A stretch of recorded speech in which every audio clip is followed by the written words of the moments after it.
Property जो होती है उसके रिलेटेड अक्सर लोग फ्रॉड करते हैं। किस तरह से होता है कि बाज़ औक़ात मुआहदा आपसे करते हैं कि ठीक है जी मैं आपसे जो है वो प्रॉपर्टी लूँगा, लेकिन वो प्रॉपर्टी जो है वो आपको कहते हैं कि ठीक है मैंने आपको ये प्रॉपर्टी बेच दी है, लेकिन वो आपसे पैसे भी ले लेता है, आपको साथ मुआहदा भी लिख के कर देता है कि ठीक है जी आज से ये प्रॉपर्टी आपकी हुई। लेकिन जब आप उससे लेने लगते हैं तो वो मुकर जाता है पैसे लेने के बाद कि जी मैंने तो आपके साथ कोई मुआहदा ही नहीं किया।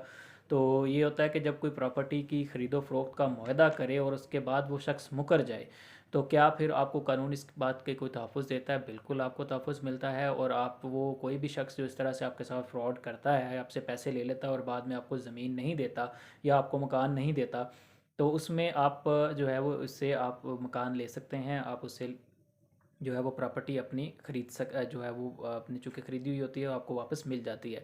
तो उसके लिए आपको बेसिकली एक सिविल सूट करना पड़ता है, लेकिन उसमें कुछ चीज़ें होती हैं जो अगर आप पूरी करेंगे तो तब ही वो केस आप जीत सकते हैं। अगर आपने वो मुआहदा करते वक्त वो चीज़ों को अपने ज़हन में रखा था तो फिर सिर्फ आप वो प्रॉपर्टी ले पाएंगे। अगर आपने इन चीज़ों की एहतियात नहीं की तो फिर जो है वो आपके लिए बहुत ज़्यादा मुश्किलात जो हैं वो पेश आ सकती हैं आपको।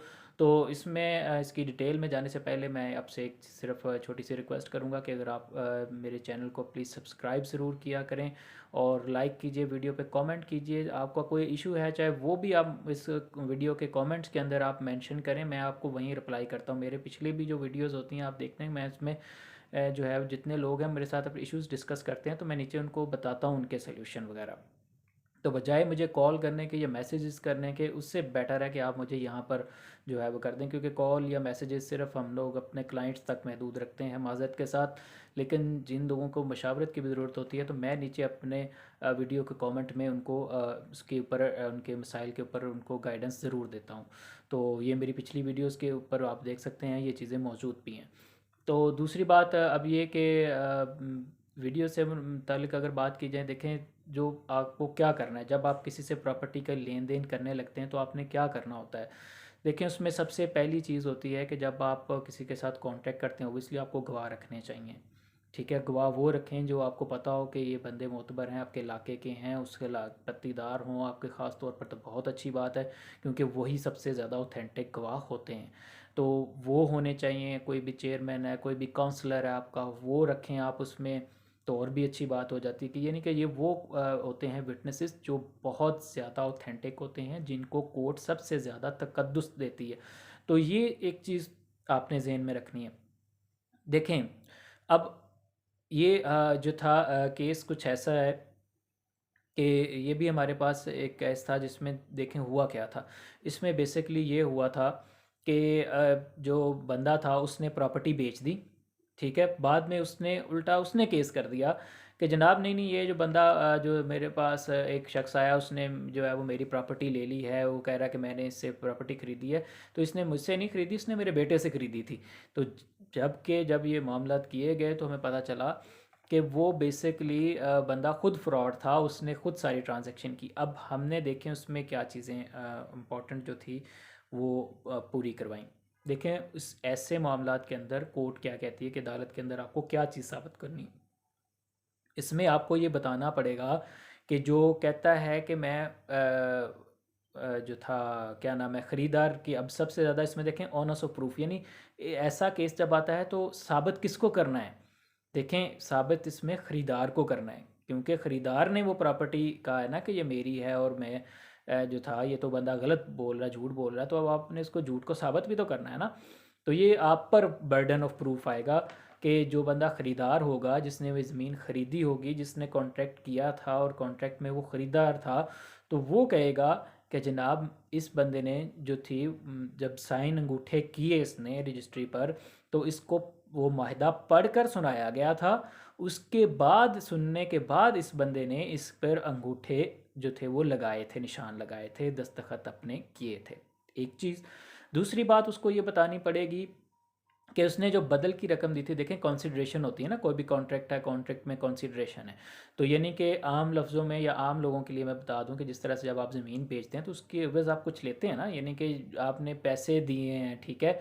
तो आपने पैसों के इवज़ ज़मीन खरीदी होती, तो वो जो इवज़ होता है या जो पैसे होते हैं या जो बदला होता है, यानी कि किसी भी प्रॉपर्टी को आप किसी पैसों के बदले बेचते हैं तो वो जो पैसे होते हैं वो बदल होते हैं। तो वो जो बदल की रकम होती है वो आपने किस सूरत में दी होती है? देखें ज़्यादातर क्या होता है, कुछ नकद भी देते हैं, चेक भी देते हैं। तो अब बेहतर होता है कि आप चेक ज़रूर दिया करें, आप ड्राफ्ट ज़रूर बनाया करें, उसका आप बैंक के ज़रिए लेन देन करें, ताकि आपके पास एक ऐसा सबूत हो जिसको अदालत कहती है कि ये एक बहुत वैलिड प्रूफ है कि वाकई ही ये पैसे जो थे ज़मीन की लेन देन के लिए इस्तेमाल हुए हैं, ये और ये बैंक के ज़रिए ट्रांसफ़र हुए हैं, तो इसका मतलब है कि इस बंदे ने इससे पैसे लिए हैं। तो अदरवाइज़ तो ये भी साबित करना मुश्किल हो जाता है कि इस बंदे ने पैसे लिए भी थे या नहीं लिए थे। तो इसलिए ख़रीदार को ये भी साबित करना पड़ गया कि उसने बैंक के ज़रिए, जो उसने फिर बताया कि मैंने बैंक के ज़रिए जो था वो इनको पैसे कुछ दिए थे और कुछ मैंने इनको नकद दिए थे। तो उसने उसके ऊपर जो चेक थे वो चेक दिए और चेक के उसने पर साथ सबूत के तौर पे वो फिर लगे। उसके बाद ये था कि फ़र्क जो था ये भी इसमें जो थी वो सब रजिस्ट्रार जो था कि उसकी मौजूदगी के अंदर ये सारा काम किया था उसने, उसके सामने गवाह थे, सारे लोग थे कि जनाब उसने वहाँ पर तस्लीम भी किया था। ख़रीदार को ये भी बताना पड़ा कि इस जो बेचने वाला था इसने सब रजिस्ट्रार के सामने तस्लीम किया था कि मैंने ये रकम इनसे ले ली है और इस रकम के इवज़ में इनको ये ज़मीन बेच रहा हूँ। जिस इतनी बात सुनने के बाद सब रजिस्ट्रार ने उन दोनों के साइन और अंगूठे आगे फर्दर कार्रवाई पर किए और आगे उसने साइन करवाए। उसके बाद ख़रीदार ने फिर ये भी साबित किया कि जो ज़मीन मैंने ख़रीदी थी उसका कब्ज़ा लिया था और कब्ज़ा लेने के बाद मैंने ये ऊपर कंस्ट्रक्शन भी की है। तो ये कंस्ट्रक्शन भी उसकी थी, उसको वो कंस्ट्रक्शन भी साबित करनी पड़ गई। तो उसने वो साबित किया कि ये कंस्ट्रक्शन कब की है, क्योंकि ये पुरानी नहीं थी, ओबियसली पता चलता है कि मुआहदे की डेट क्या थी और कंस्ट्रक्शन की डेट क्या थी। वो फिर सारी चीज़ें उनको साबित करनी पड़ी। उसके बाद जो उसने विटनेसेस रखे थे, क्योंकि मुआहदे के दौरान जो विटनेस थे उन लोगों ने भी गवाही दी कि बिल्कुल जनाब ये इस बंदे ने हमारी मौजूदगी में इस शख्स को इतने पैसों के एवज़ ये ज़मीन बेची थी। तो एक तो ये चीज़। अब उसमें देखें मैंने कहा कि किन लोगों की गवाही ज़रूरी होती है। देखें जब इस तरह का मामला हो जाए तो ये शहादतों के बगैर कभी भी पूरा नहीं होता।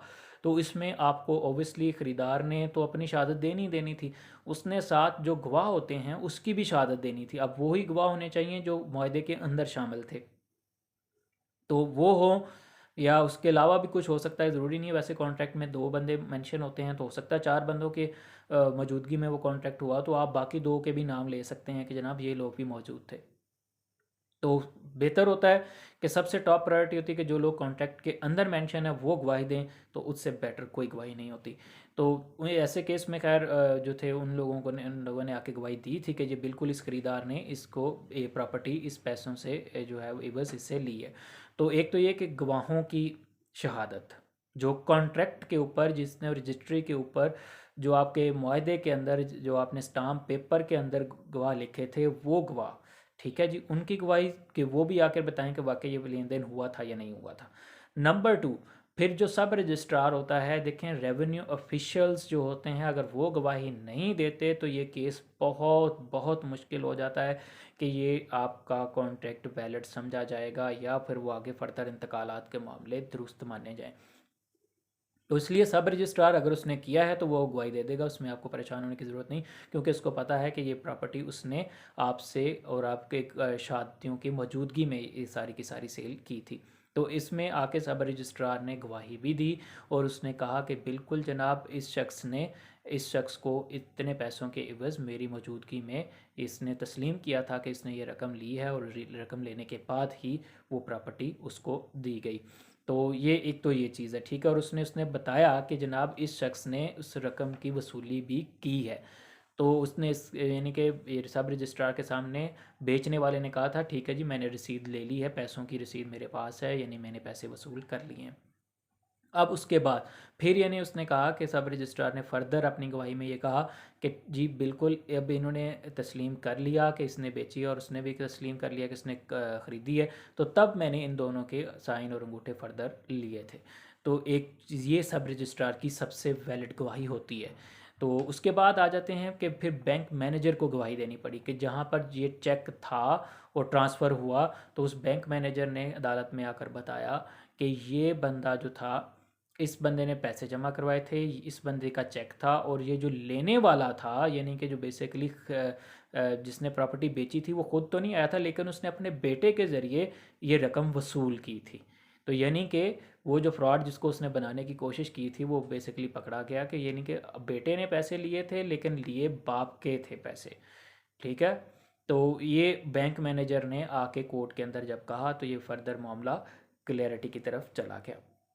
उसके बाद जो था वो हल्का पटवारी जो होता है, जिसके हल्के में वो प्रॉपर्टी आती है, तो उसने उस प्रॉपर्टी के अंदर आके बयान दिया कि जनाब वाकई ही फ़रोख्त कुनिंदा ने ये जो बेचने वाला था ये आया था मेरे पास, और ख़रीदने वाला ये भी मेरे पास आया था, और ये जो क्या नाम है, इस बेचने वाले का बेटा जो था ये भी आया था। यानी ये तीन लोग मेरे पास आए थे, और इन इन तीनों लोगों की मौजूदगी में ये जो था इस बेचने वाले ने अपनी फ़र्द निकलवाई थी मुझसे बैह की। यानी कि फ़र्द मलकियत जो उसने निकलवाई, ये हमेशा ही जब प्रॉपर्टी की लेन देन होने लगती है तो वो फ़र्द लेते हैं कि जनाब ठीक है मैंने ये बेचने के लिए फ़र्द निकलवाई है, तो वो फ़र्द मलकियत कि मैं इस चीज़ का मालिक हूँ। तो वो पटवारी ने आके गवाही दी कि ये शख्स जब आया था तो इसने मुझसे फ़र्द मलकियत ली थी, और उस वक्त उसके साथ ये ख़रीदार भी था और ये बेचने वाले का बेटा भी था। तो यानी कि वहाँ पर भी ये चीज़ साबित होगी। इससे कोर्ट ने क्या नतीजा निकाला, कोर्ट ने ये नतीजा निकाला कि ये वाकई ही यहाँ से ज़ाहिर होता है कि ये बंदा बेचने वाला ही था। यानी कि इसने बेचने की नीयत से ही वो फ़र्द ली है, तो इसका मतलब है कि इसने ये प्रॉपर्टी बेची होगी। तो एक चीज़ ये, और इसी तरह से फिर आगे फर्दर पटवारी ने कहा कि जिस दिन ये मामला पेश आया था इसकी ख़रीदारी और आगे ये सारी रजिस्ट्री वगैरह हुई, तो मैंने इस चीज़ का इंतकाल इसका रिकॉर्ड जो था वो वाक़याती जो रोज़नामा वाक़याती है, रोज़नामा वाक़याती, उसमें इसको दर्ज भी किया था। तो वहाँ पर जो इसको दर्ज किया था वो वहाँ पर भी इसको बतौर सेल यानी मुआहदा बै इसको जो था वो दर्ज किया हुआ है, ना कि किसी और तरीके पर इसको दर्ज किया हुआ है। तो ये एक जो था वो फ़ैसला था कि जब भी मैं आपको बता दूं कि कोई भी सेल परचेज़ करने लगे, आपने ये याद रखना है कि ये चीज़ें आपकी पूरी हों, कि ये विटनेसेस पूरे हों, आपके पास ये जो सब रजिस्ट्रार के अंदर कार्रवाई हो, और ये आपका हल्का पटवारी जो होगा वो भी आपके साथ हो, उसके सब की मौजूदगी में और सारा काम वैलिड करते हैं, तो ये सारी चीज़ें होती हैं। तो ये सारे के सारे विटनेसेस होंगे, ये अदालत में आके गवाही देंगे, तो तब आप जो है वो अपना सेल जो है उसको वैलिड कर सकते हैं। अदरवाइज़ जो है ये मामला बहुत ज़्यादा पेचीदा हो जाता है।